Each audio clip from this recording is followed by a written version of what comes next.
বাংলাদেশকে আবার নতুন করে দিল্লির কাছে বেচে দেবে সেই নাটক মঞ্চস্থ চলছে। বাংলাদেশ 5ই আগস্টের অতীতে ফিরে যাবে না।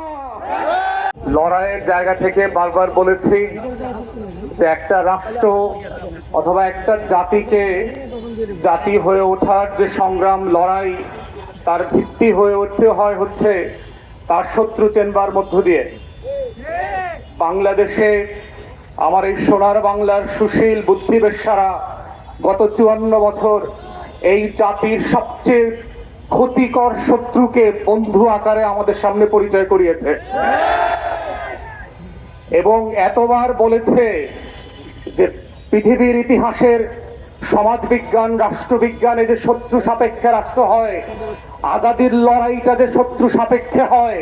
প্রত্যেক রাষ্ট্রের নাগরিককে তার সময়ের ঐতিহাসিক পরম্পরার জগৎ শেঠ, উমিচাঁদ, রায়দুল্লভ, লেন্দুক দর্জিদেরকে যে পরিচয় করিয়ে দিতে হয়, জাতির যুবকদের সামনে খসিটি বেগম আর মীর জাফরদেরকে প্রতি প্রজন্মের কাছে যেভাবে পরিচয় করিয়ে দিতে হয়, আমাদের দেশের বুদ্ধিবেশ্যারা, কলাম, মিডিয়া এবং রাজনৈতিক দলগুলো দেশের সবচেয়ে ক্ষতিকর এলিমেন্টগুলোকে জাতির তরুণদের সামনে বন্ধু বেছে গত 54টা বছর পেশ করেছে।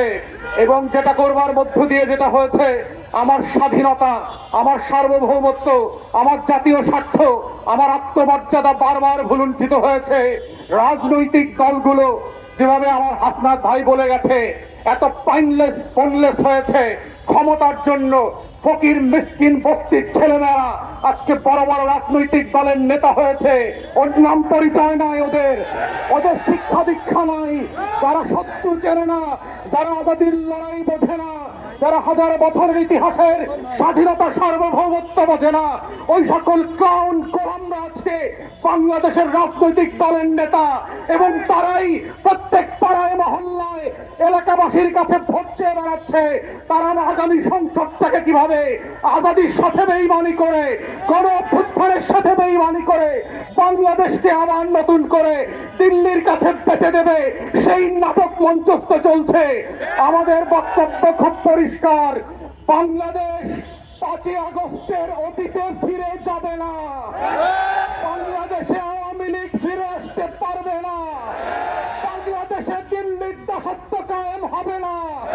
বাংলাদেশে কত সাংবাদিক সুশীলরা এদেশের আজাদির লড়াইকে দিল্লির কাছে বেচে দিতে পারবে না। এই বক্তব্য খুব পরিষ্কার। যারা বাংলাদেশের অনাচে কানাচে প্রান্তে ঘুরে বেড়ান নাই, যারা বাংলাদেশের অলিতে গলিতে টান দোকানে আজাদির আকাঙ্ক্ষা বোঝেন না, যারা ওসমান হাদির নামটা পর্যন্ত সুন্দর করে উচ্চারণ করতে পারেন না, তারা ইনকিলাব মঞ্চের নাম শোনেন নাই, তারা আগামী দিনের বাংলাদেশে অপ্রাসঙ্গিক হয়ে যাবেন।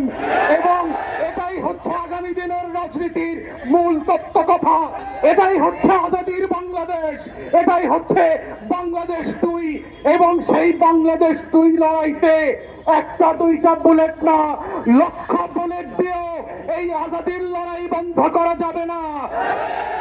আপনারা বারবার চেষ্টা করেছেন, হেফাজতের গণহত্যা হয়েছে, 1,64,000 বুলেট মেরেছিলেন, আওয়ামী লীগ ক্ষমতায় থাকতে পারে নাই। বিরোধী দলের 15,000 নেতা কর্মীকে গুম খুন করেছেন, আওয়ামী লীগ ক্ষমতায় থাকতে পারে নাই। পিলখানায় গণহত্যা করেছেন, আমার 57 জন সেনা কর্মকর্তাকে শহীদ করেছেন।